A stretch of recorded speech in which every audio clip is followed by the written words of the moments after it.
You can carry responsibility and ambition at the same time. You can provide for your family while still building something for yourself and for them. You can feel uncertainty and still move forward. And you don't have to choose between where you come from and where you're going. Our guest today knows that journey all too well. Silvia Luna is a first-generation Mexican-American attorney, entrepreneur, professor, mother of two, and founder of Luna Legal Firm. But long before she was leading her own law firm, serving as president of the Latina Lawyers Bar Association, and advocating for workers and underserved communities across California, Silvia was working full-time as a paralegal, raising a family, and attending law school at night. Her path wasn't built on perfect timing or ideal circumstances. It was built through sacrifice and perseverance and willingness. A willingness to keep moving forward even when the road ahead wasn't entirely clear. Today, Silvia has built a thriving law practice, recovered millions of dollars for her clients, and dedicated her career to helping others find their voice. But what makes her story so powerful isn't simply what she's accomplished. It's the purpose that has guided her every step of the way and her commitment to opening doors for others that are coming behind her. In this conversation, we talk about the challenges of being first generation, balancing family and ambition, taking risks on yourself, building a purpose-driven career, and why some of life's greatest opportunities are found on the other side of uncertainty. Silvia, thank you so much for making your way to the Inland Empire, and welcome to Art of Purpose. Thank you, Kenny, all the way from the San Fernando Valley. Yeah, it's a nice drive. It is. I love the 210. Thank you so much for being here. And for all our audience, thank you once again for joining us on another episode. We're really excited about this conversation. I know you're going to find this as a value add-on to your life. Please share this with family, friends, anyone who you think is going to benefit from this and be inspired by Silvia's story and journey. So with that, we'll get started. Silvia, I really wanted to sort of get started with life. What was life like growing up for you? Can you tell us about where you grew up and what your childhood was like? Yeah, definitely. I grew up in the San Fernando Valley. I grew up in Panorama City. It's a little community nestled between Pacoima and Van Nuys. It was very much your typical first-gen story. I grew up in a single mother household, and we grew up speaking Spanish. Okay. I didn't learn English until first grade. Yeah. Grew up on telenovelas. Canal 34. Yes. I was actually just talking to one of my friends about this the other day, how I'm like, girl, we only had 5 channels growing up. Yeah. We didn't have, cable. So it was like binge watching I Love Lucy on Saturdays and Monday through Friday, the telenovelas. It was fun. What was your favorite one? I'm just kidding. Oh, gosh. I can't even remember. It's been ages. But yeah, it was beautiful. I am the youngest of 4 siblings, and my 2 older sisters, whom I love dearly, are like my second moms. Took care of us, fed us after school, made sure we did the homework, all of that good stuff. Yeah. And I would say that, I was very blessed because of all my siblings, I was the one who was born in the United States, documented. Yeah. My 3 older siblings were undocumented for a very long time. And because of that, I was fortunate enough to go back to Mexico every summer and sometimes during winter break as well. Yeah. And so a lot of folks that meet me are like, wow, you speak Spanish so well. You're so fluent. How did you maintain your Spanish? Right. And a lot of it had to do with going back, spending 3-4 weeks at a time in Mexico. Obviously, I'm speaking it 24/7. I'm fully immersed in the culture. And so I carry that with me even today where anybody who meets me knows I carry that, that heart on my sleeve of my Mexican pride, Yeah, that's so cool. And, those trips to Mexico, looking back on it, maybe when you're in the middle of it, you could feel it could have been a great experience even in the middle of it, right? But like looking back on it, like how much did you see that impact the way that you sort of moved about the world, even like seeing those 2 different countries and I imagine different experiences as well, and how that impacted the way that you viewed Yeah. it was very humbling for sure. And I think that was the intent for my parents. It was like, one, we don't want her here just like watching TV, all summer. Yeah. And we couldn't afford, summer camp. That was not an option. Yeah. And so this was my parents' compromise. Yeah, I was like, people went to summer camp? Yes. Like, what? That's I know. I didn't know that until I was a little bit older either. And so, that was the compromise. Like, let's just send her to Mexico. All we have to do is buy a flight and then the family takes care of her, right? And it was definitely humbling because, back then, Mexico was very different. Now there's a large growing middle class and people are thriving. But back then, there was definitely a huge disparity between the haves and have-nots. And some of my family members, they lived very humbly, very modestly. And so going over there and seeing, what we took for granted was really a luxury for a lot of folks. And so I would come back and I felt very grateful for what I had. And I think that and just overall the connection with the culture was incredibly important for me because now as I serve my clients, I can connect with them on so many levels. It's not just the language.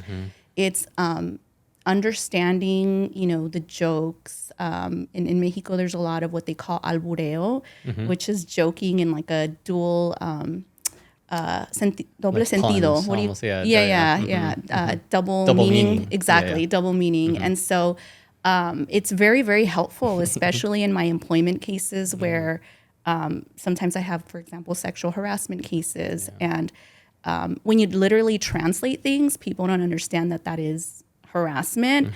But if you understand those types of, doble sentido statements, then you realize, oh, that was. So I think overall, just as a human being, culturally, and then in my practice, it has been very helpful.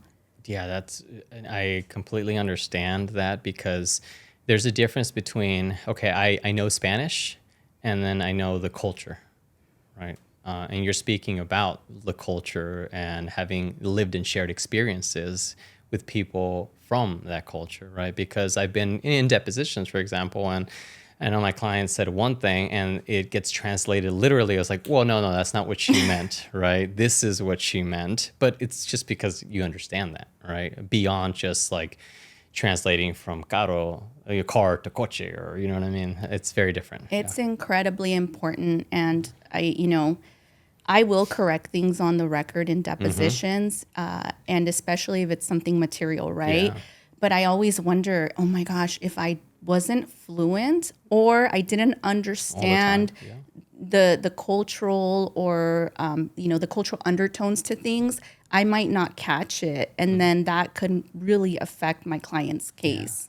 Yeah, absolutely, 100%. So it's your life was enriched and your clients' lives were made better by that experience that you had growing up. It really was. Yeah. What values, as you were growing up, your mother was raising you, you had your sisters there as well as your other mothers as well, right? Second and third mothers. I didn't know that you were the youngest of four, which is cool.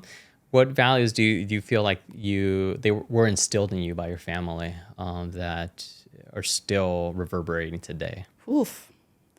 Many. Yeah. Many. Grit, resilience, resourcefulness. I would say that I am an extremely resourceful person. I always find a way if I want something. Yeah. Hardworking, obviously, that work ethic from our parents, it's undeniable. My mom was a welder for 20 years. Wow. She came to this country without many skills, and her brothers were already here working in a factory welding, and they said, come, we'll teach you. She went, she learned, she mastered, she landed contracts for her employers. And I think watching her day in and day out, my mom would wake up at like 4 a.m.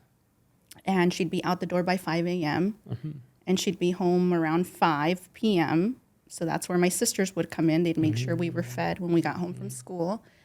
And she would go straight into the kitchen and start cooking. My mom cooked every single evening from scratch, your typical, Mexican dinner. Yeah. And I always say, I don't know how she did it. Yeah. I could never. I cook. I do cook, but I don't cook Yeah. every night. There's just no way. And I would say definitely that work ethic, that you give it your all every single day. And you, no matter what life throws at you, like I saw my mom go through so many things. We had a lot of financial hardships. We had food scarcity. We obviously, the household, my siblings being undocumented was another layer added to it. So there were a lot of curveballs thrown our way, but my mom always found a way to persevere. And I think that's something that I carry with me, that it's like where there's a will, there's a way, and I will find the way. Yeah. Your mom being a welder, what an amazing sort of profession, and particularly for a woman, right? Because I think when what you just described right now, I think is the story that a lot of people would say about like their father, because in many sort of families, that sort of would be like the father was a welder, wake up at 4 a.m, go out to work. And we hear also mothers who do so much work, but I've never heard of someone necessarily doing welding work like that. So cool. And for you growing up and seeing that, I imagine had an impact on your life in terms of like what, like there was no limit to like what you could do or couldn't do, what it was a male profession or a female profession, and sort of, can you talk to that? I don't know that, how that's that interesting that impacted you say that, because I don't think I ever thought about it that way, but I'm sure it did subconsciously. Yeah. I've never thought of it that way. I just remember my mom at a very young age telling me that I was going to go to college. So my mom didn't know anything about higher ed. She didn't even mention what particular university. I just remember her telling me, you're going to go to college. You're going to go to the university one day. And always pounding on me about my grades. I couldn't get anything below an A because it was a whole conversation. Yeah. But all of that to say that... Were our parents related? Or? You know how it is. Yeah. It was that whole ideology of, we came here for a reason. We came to this country for a reason, for you. Yeah. For you not to have to go through the hardships that we went through, right? So that you don't have to work a blue-collar job. So seize these opportunities. And I sure as hell did seize them. Yeah, you did. Absolutely. But I never thought about that in terms of gender roles. I think I just thought of it as my mom's a chingona. Heck yeah. And I'm going to be a chingona. Yeah, and that's it. Yeah. I mean, and mind you, we come from a lineage of very strong-willed women. My grandmother in Guadalajara was an entrepreneur, and she didn't have to be. My grandfather was a provider, but my grandmother was like, no, I'm going to make my own money. And she had restaurants and she had businesses. Cool. And so I think that we kind of inherited that. Yeah. That, there's no limit to us just because we are females. And I remember my mom sharing with me stories about how some of the men in the factory were paid more, or they had health benefits, whereas my mom never had health benefits in the 20 years she worked there. And it was frustrating for her, but she also didn't feel like she had leverage to negotiate that. Yeah. And so she just accepted what was given to her and what was offered to her. And I remember thinking that's so unfair. And I remember my mom always telling me, like, you can be whatever you want. You're going to go to college. She also gave me a lot of space to speak my mind, which is, I know you guys are Guatemalan, we're Mexican, but I think we share a lot of similarities in our cultures. And in the Mexican culture, there's the old style. There's a lot of like, hey, you're the kid, so stay in your place and listen and right. And so my mom was not like that. She was definitely changing the ways by giving me space to speak and express my opinions. Some of my family members didn't like that. Sure. They were like, no, you need to be quiet and sit and listen. And so all of that to say that having the freedom to have opinions at an early age definitely was part of what allowed me to feel empowered and eventually as a woman and, an adult pursue a legal career. Yeah.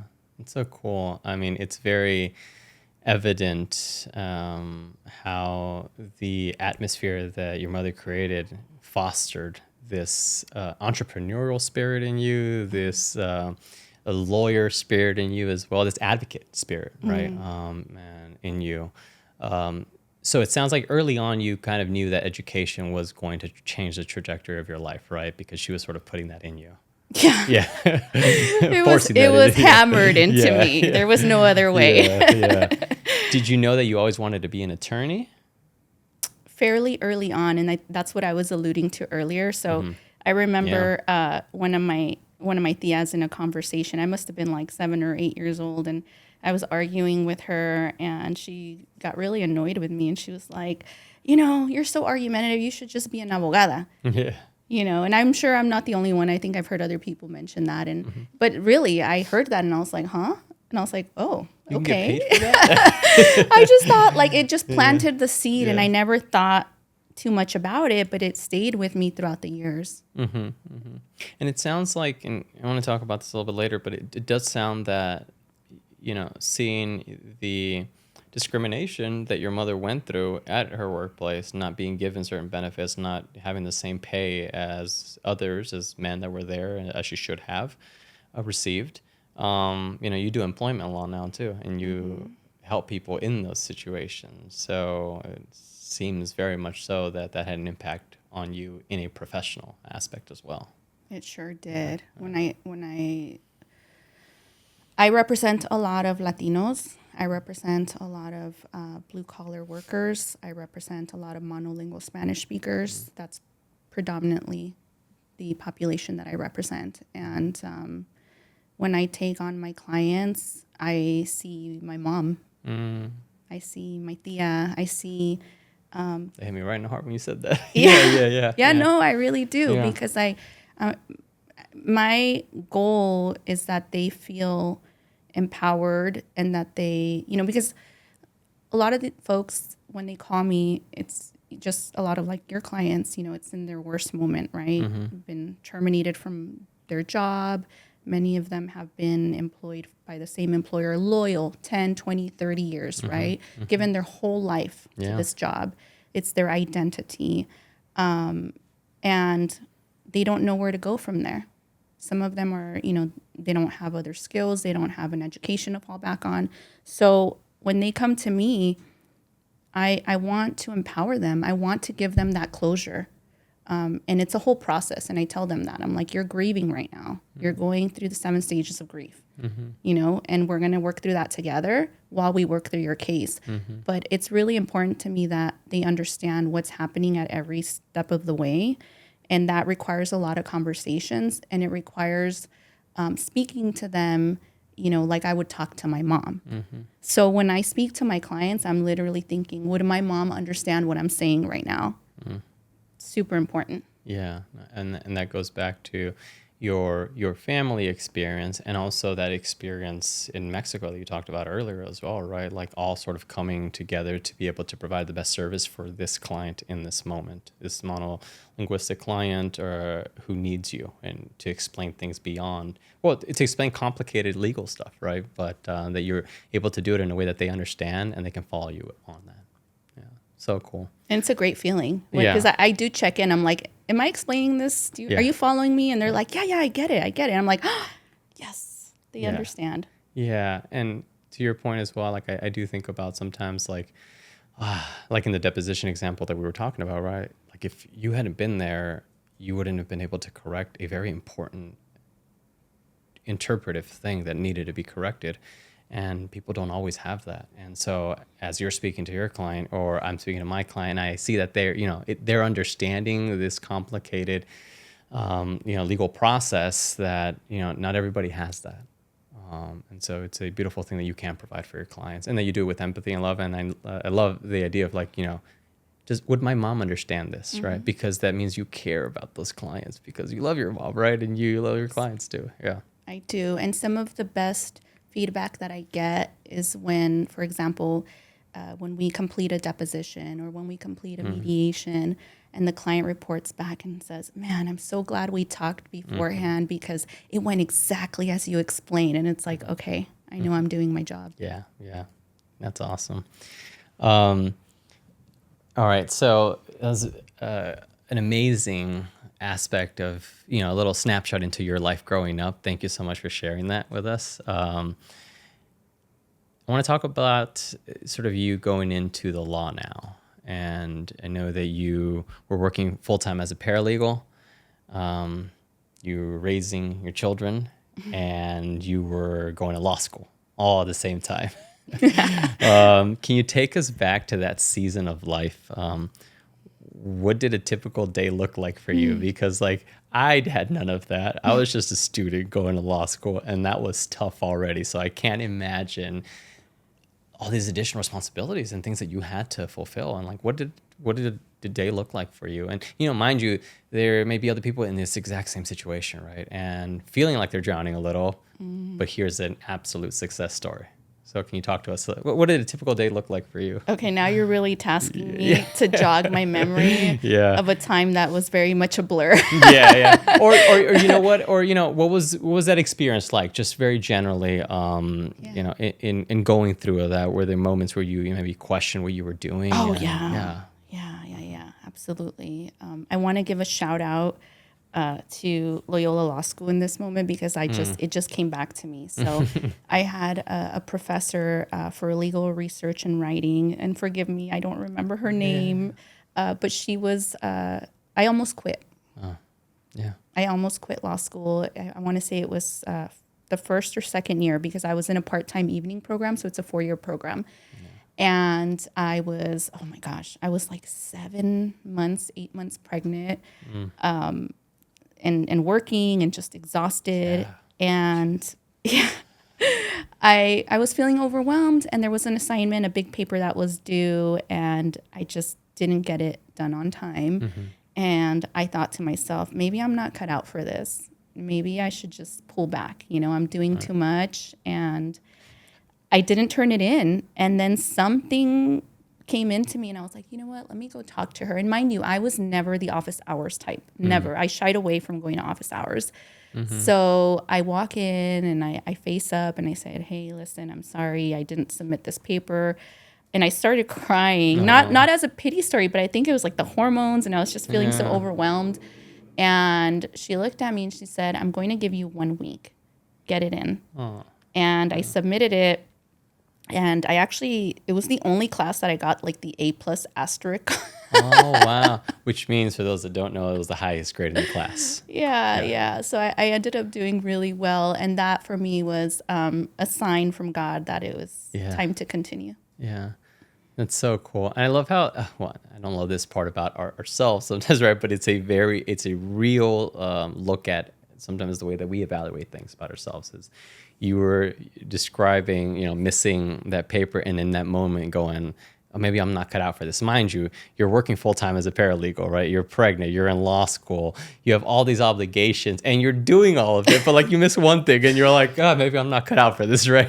We are so hard on ourselves, Kenny. You're so right. We are, and that's something that as I'm now older, more mature, and I have learned to cut myself so much more slack. And I'm very proud of that because there was a time where I was so hard on myself. And now that I think back, just like you said, I was doing so much, and it still was like the one time I didn't meet the standard, it was like I failed. No, absolutely. And it's one of those, it goes back even, I think, to first generation upbringing and having this weight of, we came to this country for you to have a better opportunity, right? And so there is this responsibility that you sort of carry at every step, and it's a pressure as well that can be good and pushes us, that grit and perseverance, and I love it, and I wouldn't have it any other way.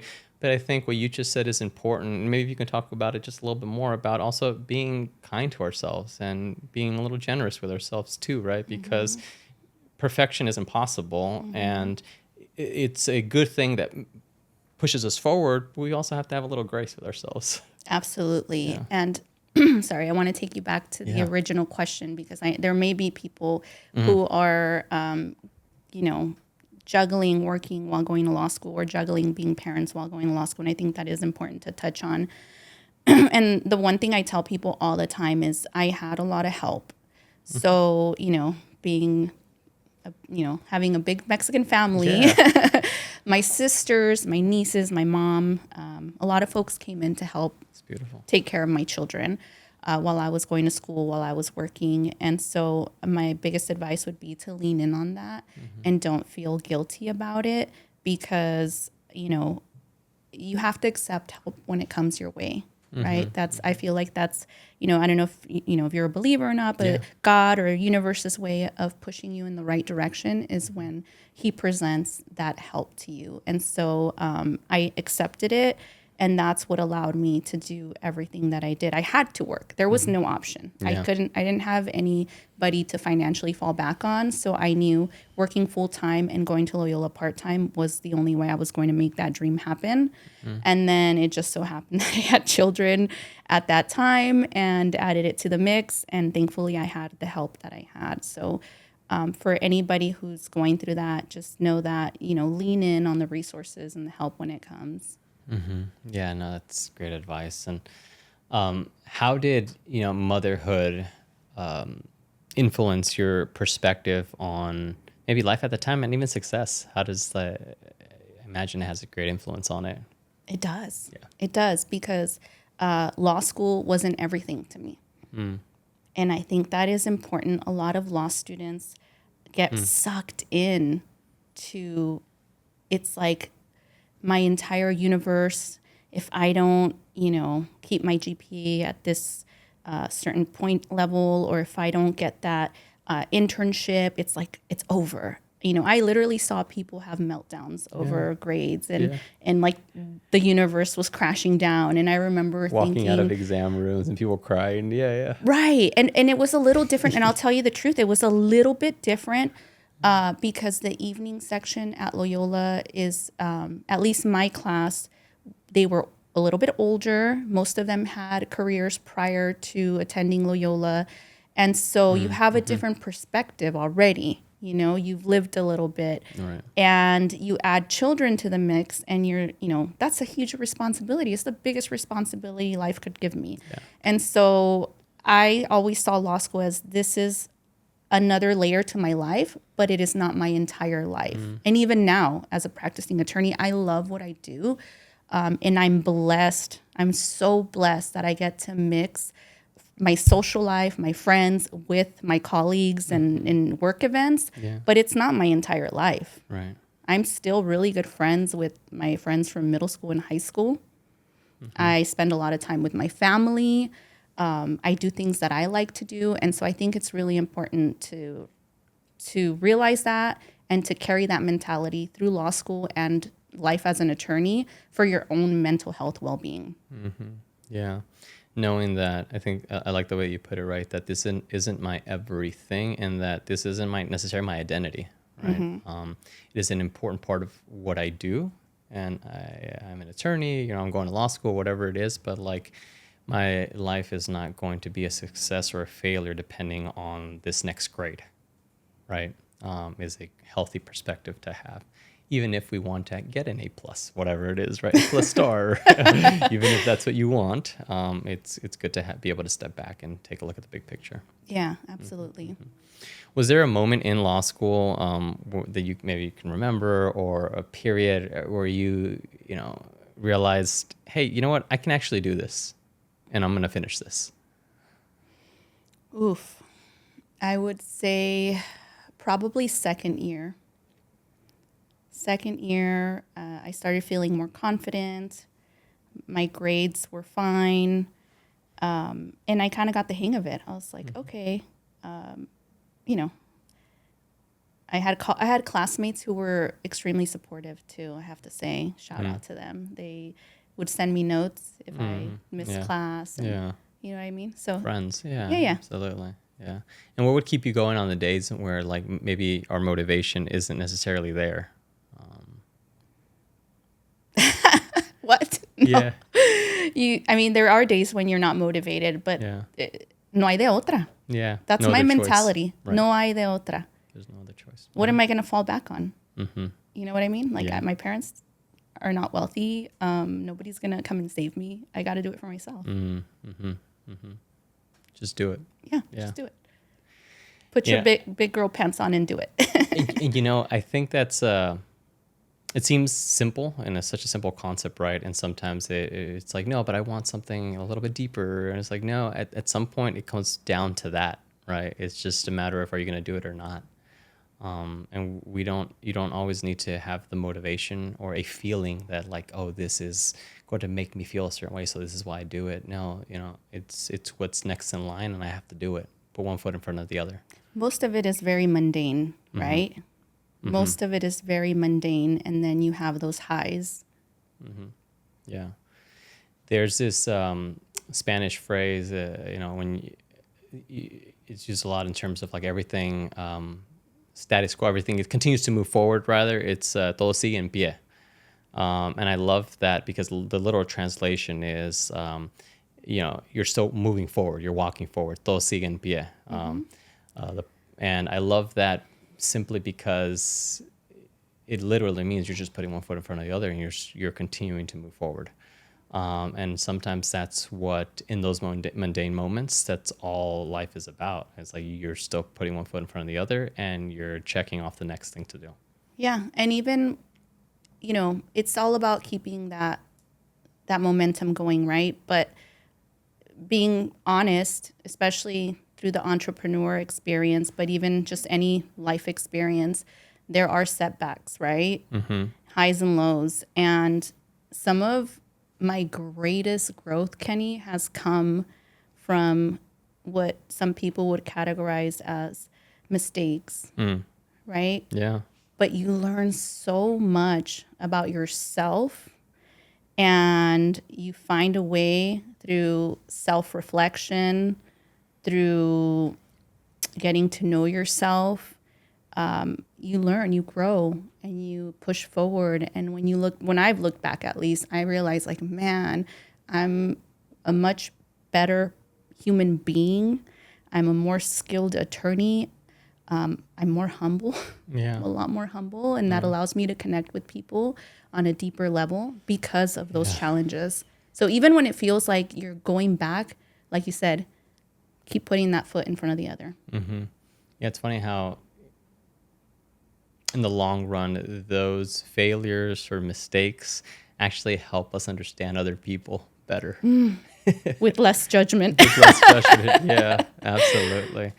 I don't want to put you on the spot and be like, hey, can you give us a specific example of it? But maybe moving into the entrepreneurial aspect, maybe there's a connection there as well. But just, before opening up your firm, I know you worked on the defense side for a little bit, and then can you talk a little bit about that? And then how did you end up deciding, you know what, I want to open up my own practice, which is a whole other step and a whole other jump, full of risk and courage and fear and all of it, right? Stress. Stress. Yeah. So how did that journey happen?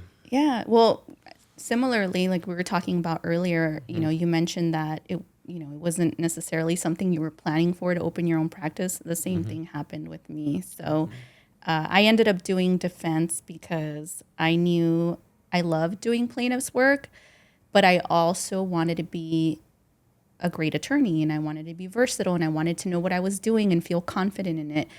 Frankly, I was not the most confident straight out of law school in terms of my skill set. And so I knew I wanted to develop it. And so defense seemed like a good place to go to learn. Yeah. And I was lucky enough to have landed at a law firm with some wonderful human beings and supervisors. And this is pre-COVID. They gave us associates, a lot of freedom to, run our cases from beginning to end, to work from home. We could come into the office pre-COVID. Yeah, we were living the life, man. Like, we also had to travel a lot. We had to travel a lot for work. So they understood that, and they're like, okay, it's fine if you only come to the office once a week or whatever. Right. So I had a lot of autonomy. And I loved it. And I was a little billing machine, and I was, working. But it also allowed me to work around my children's schedule, right? So I was there for the pickups, the drop-offs, every event at school, all that good stuff. And because of that job, not only did I learn and improve my skills, but I also was able to earn some nice bonuses and save my money. Yeah. And, the intention actually was to use that money to buy a home. And that didn't pan out because right after the pandemic or in the midst of the pandemic, the housing market was crazy, right? Yeah. Mm-hmm. So I was poached by another firm and it didn't pan out. Mm-hmm. I was there 3 months. Oh, so you knew pretty quickly that that was the right place. Yeah, I knew very, very quickly this is not a good fit for me. And it's kind of like the concept of, being a boss, an entrepreneur, a business owner. It's like you hire slow, fire fast. Yeah. Same thing. I was like, this is not working. I need to fire you guys. I'm not working for you anymore. And so I knew, okay, my options are I can go back to my old firm. I know what it's like there.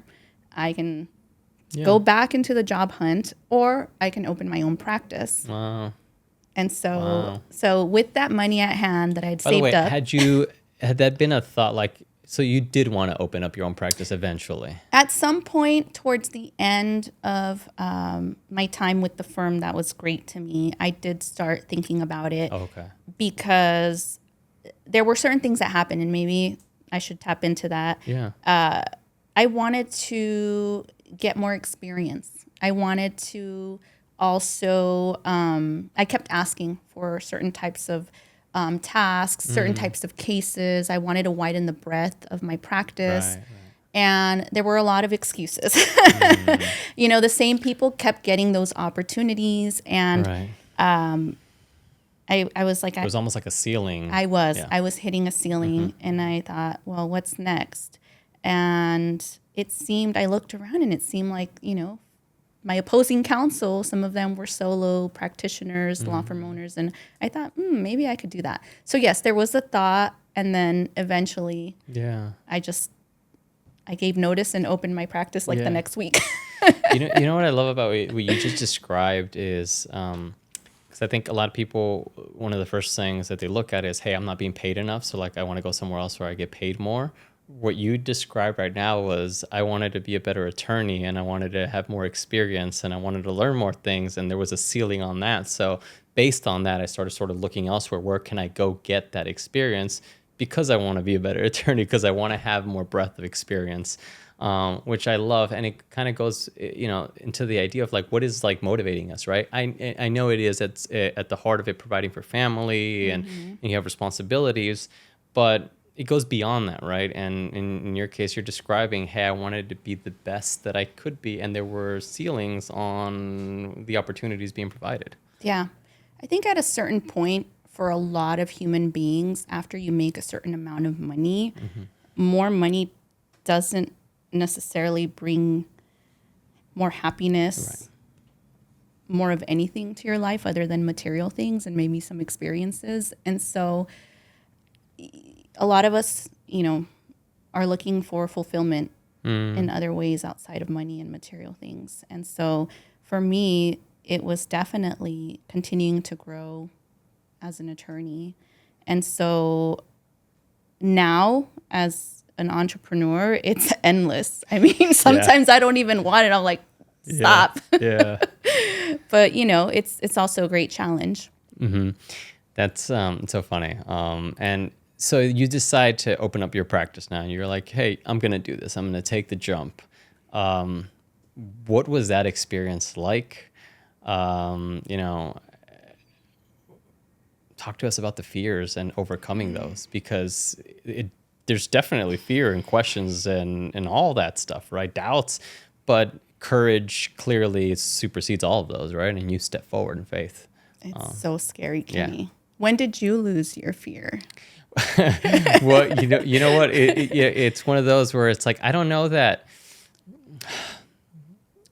It definitely is for me steps of faith at all time, because there is no certainty. There is no certainty about anything, right? Other than, hey, first and foremost for me, it's like I'm putting faith in God, and I feel that this is my path, and I'm gonna go for it, right? But you have to figure it out too. You know what I Yeah. mean? So is this the right move? Is this the right choice? Do I take this case? Do I not take this case? Are we going to move into this building? Are we not? Where do we spend marketing money? Where do we spend money on infrastructure, staff, all those things? So those questions are always there.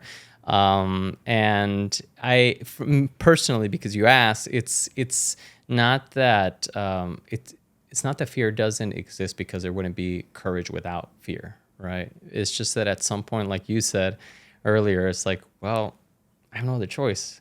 This is the path that I want, and so let's go, right? But that's why I have like these sort of inspirational things here, because it's not perfect. I love the smooth seas never made a skilled sailor. I mean, that's where we grow, right? In the middle of storms, and the best view comes from the hardest climb. That's my favorite one. It's gonna be tough. It's gonna be tough, right? So, but I don't know. Sometimes fear can be a little motivating too, right? It helps you prepare. Yeah. I appreciate the transparency. You're right. The fear never leaves, but I think we learn to coexist with it. And for sure, there was a moment where there was a moment, and I would say I'm about to hit 5 years with my own practice. So I would say maybe around 2.5 years, there was a shift in me where I learned to put my trust in God. Yeah. And it's like, even though I'm scared, He's got my back. He's shown me multiple times in my life. Yeah. And so now when there are those fears or those challenges, I don't know. It's not that, I'm nonchalant, but there's a part of me that's like, I'm just going to ride the wave. Yeah. I always ride the wave, and I always end up fine. So yeah, no, absolutely. The way I think about it, and I don't want to trivialize it because this is much more serious than the example that I'm going to give, but it's how I sort of have been able to, how it makes sense, like in my head, is, I played sports growing up. I love baseball, was like my favorite sport. I still want to be a Major League Baseball player when I grow up, but I played baseball, and I remember like playing like in championship games, right? And I'm a 13-year-old kid, and you have nerves, right? Because like it's the championship game, and like you want to win, and like I'm batting, and you feel these nerves, and like it's there, and it's like, scared. Am I gonna get a hit? Am I not gonna get a hit? And so like there is like nerves, and there is maybe some fear. It is there, but like I still have to step up to the plate. I'm still gonna give it my best, and I'm gonna swing for the fences. I want to win, and I always remember in those moments, I would start singing like worship songs, like in those moments, just to calm myself down. That's what I would do all the time, and very like old school worship songs, because that's where we grew up in churches, like this like older like hymns type of stuff that I would just like sing to myself. And I said I didn't want to trivialize it, but I sort of think about it in the same way here as well. Is that like, yeah, there are nerves, but this is exciting too, right? Like, I quote unquote want to win in terms of like building my practice and making it better. And like, this is where my focus is professionally and career wise as well. And there are nerves there, but I don't know. It's still remembering that this is, I get to do this. This is fun. Like, what a wonderful opportunity to like build my own practice, to have our firm, to do it with my family, to like be here. And so even in the moments where it could feel a little scary or doubt or fear creeping in, like you said, putting your faith in God and like, hey, like you take this and I'm going to do my absolute best. You open the right doors for me, close the ones that need to be closed, because I don't want to walk through those doors. But I'm going to try to have a good time too, because like this is fun. Thank you for touching on that. As you were talking, I was thinking about my son plays baseball. And so I was thinking about how when they practice and they're being silly and they're having fun, man, they hit some bombs, right? Yeah. And then they get to the game and they get in their heads, and then sometimes they strike out, or it's just like a ground ball or whatever. And I'm thinking, that's right on the money. Yeah. You have to still have fun with it.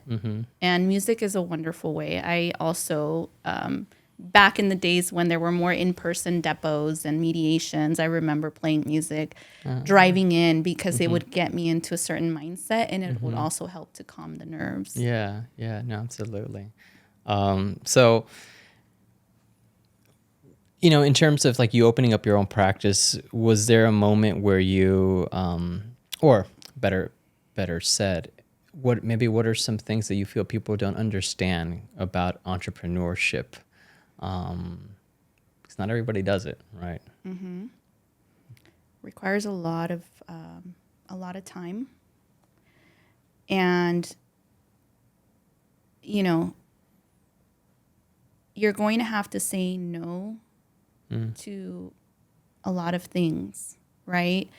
So, for example, financially, I had to forego for some time a certain lifestyle. Mind you, I'd been working as a defense attorney, making a nice salary, living a cushy life, traveling, doing all the fun stuff.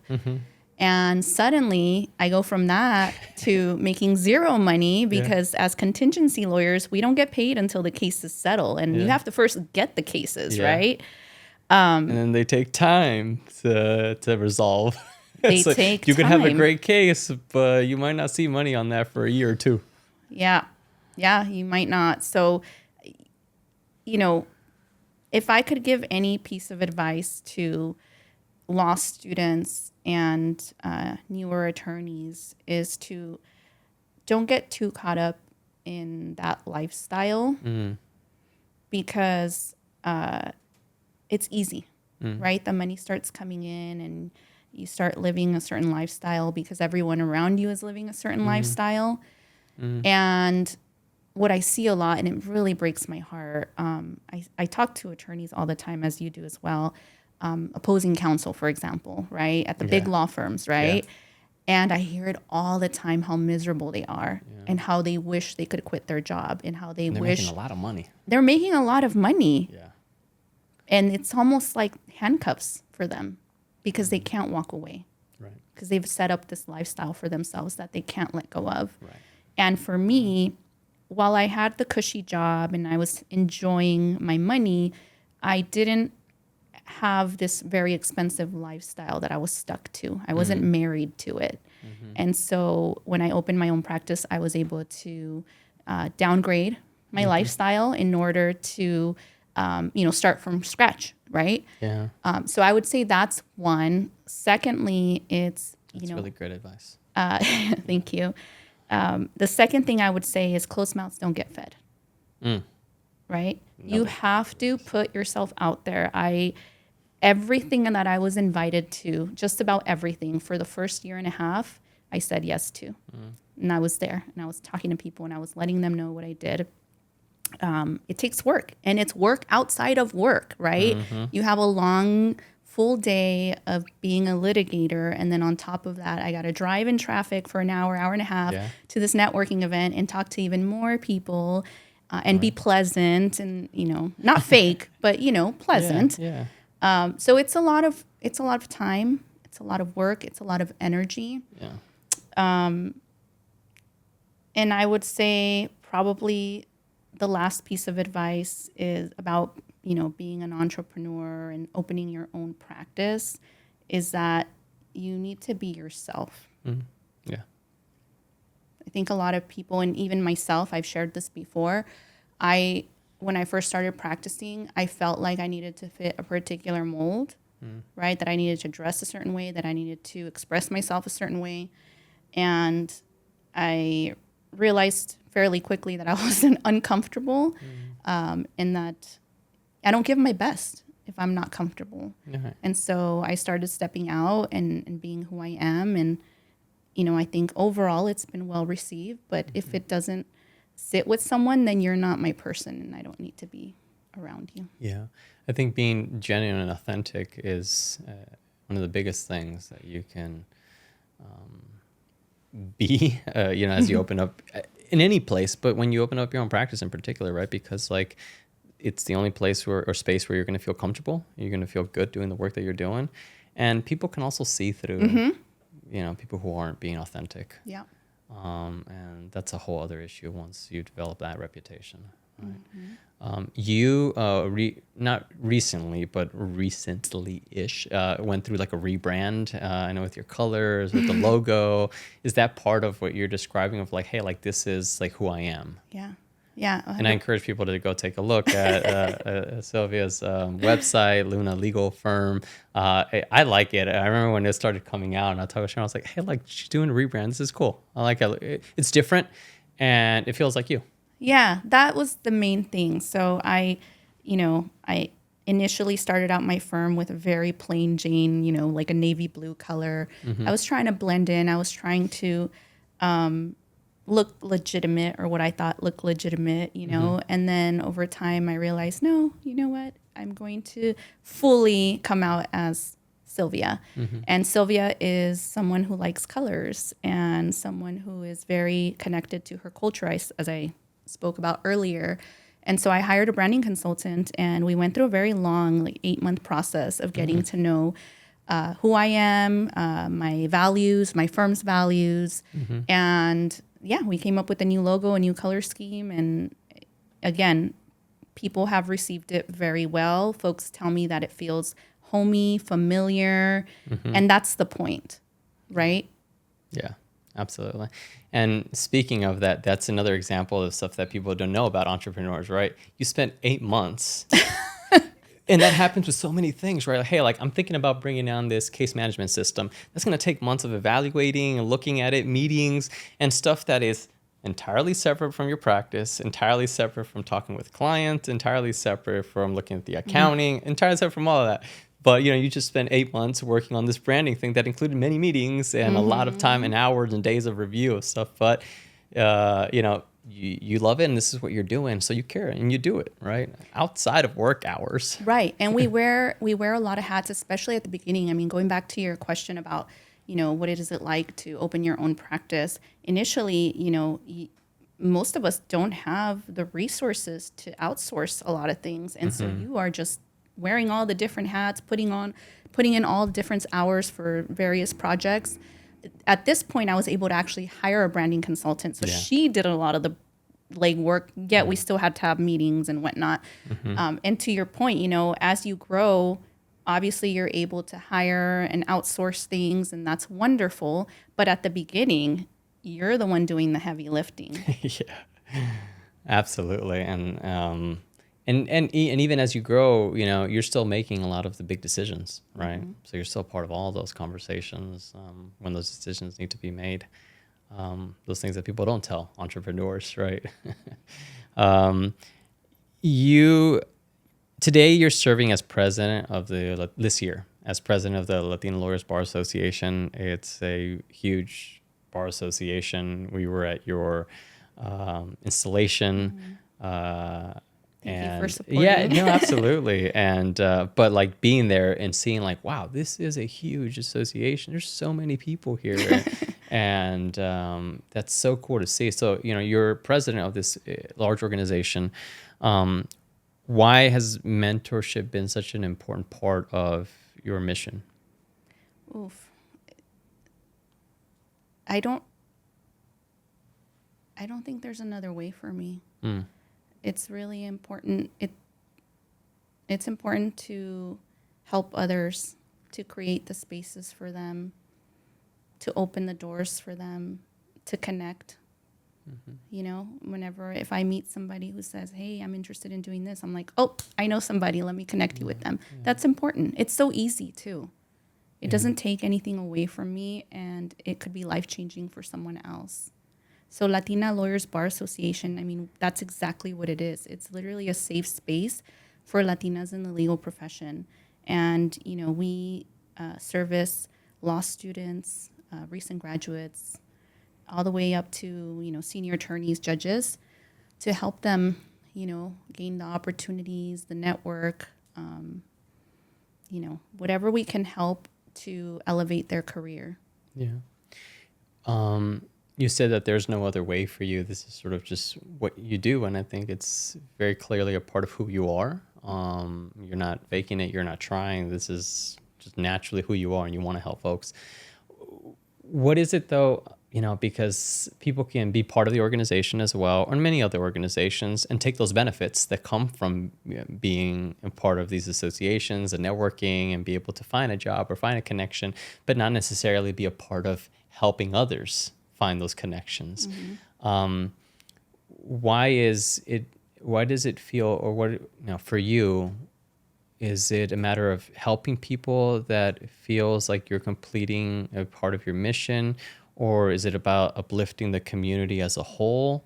What is it that brings you that joy and that drives you there? And I'm asking genuinely because, there's a difference between people who do and who don't. And what is it really? Yeah. It's education has been such a key to my life, right? I'll give you an example, and this is kind of going off on tangent, but I had an emotional situation earlier this week. I was invited to a dinner by Erika Contreras, dear colleague, also on the board of Latina Lawyers. And it was several Latina lawyers just having dinner together. The restaurant, it was somewhere in the valley. I didn't really pay attention to it. The name didn't sound familiar. Long story short, I arrived to the restaurant, and when I walk in, I was like, I've been here before. And all of these memories just started rushing back to me. When I was in high school, we had a French teacher. Her name was Madame Tabatabai. And she was the kindest human being that I think I've ever met. Just, most of us in that high school, it was 2,500 students.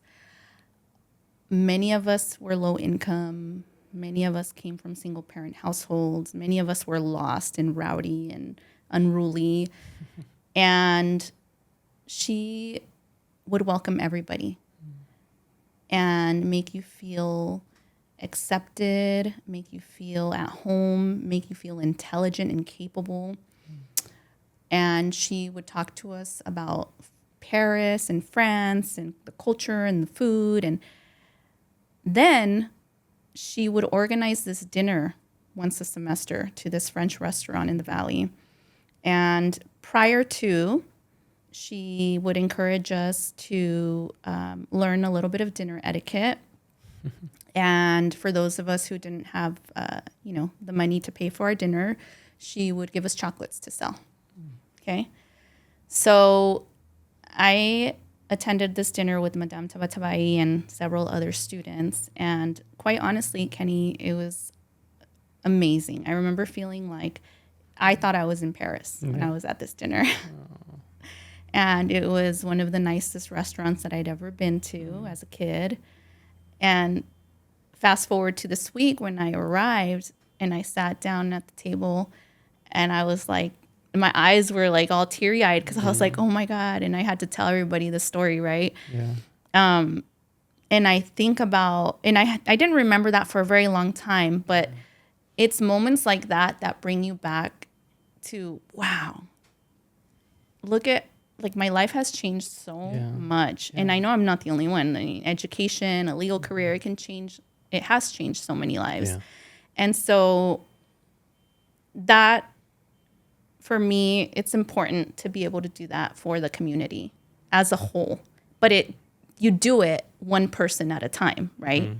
And so that, for me, is my purpose. It's like, if I meet someone at a networking event and I know that they are looking for a particular opportunity or a mentor, and I know where that is, why am I not going to make that connection? That just doesn't make any sense to me. Yeah.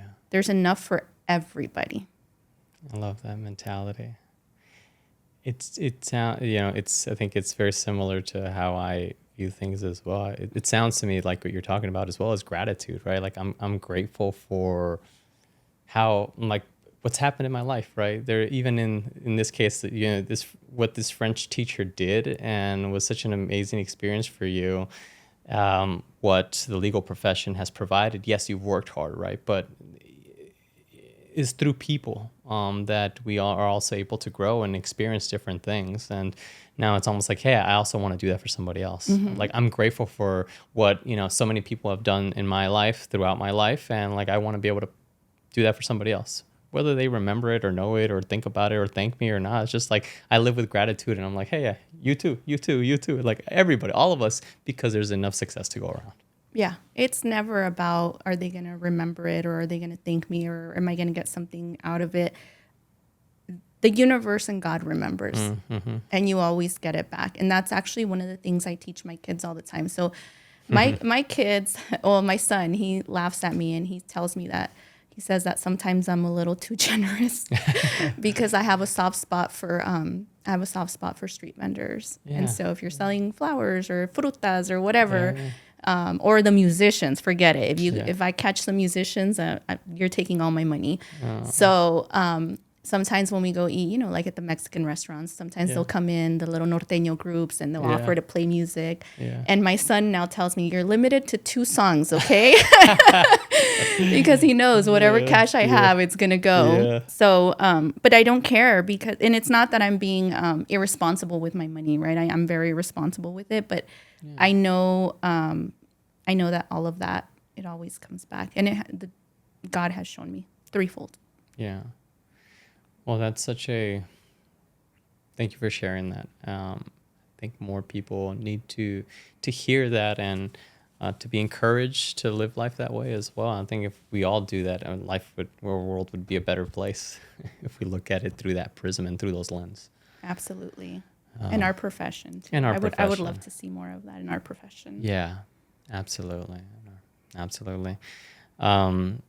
Silvia, thank you so much for your time. I know that we're running up a little bit into our time, and you have to drive back to get out before traffic starts going. But thank you so much. This was such an amazing conversation. Thank you for sharing of your heart, of your life, your advice.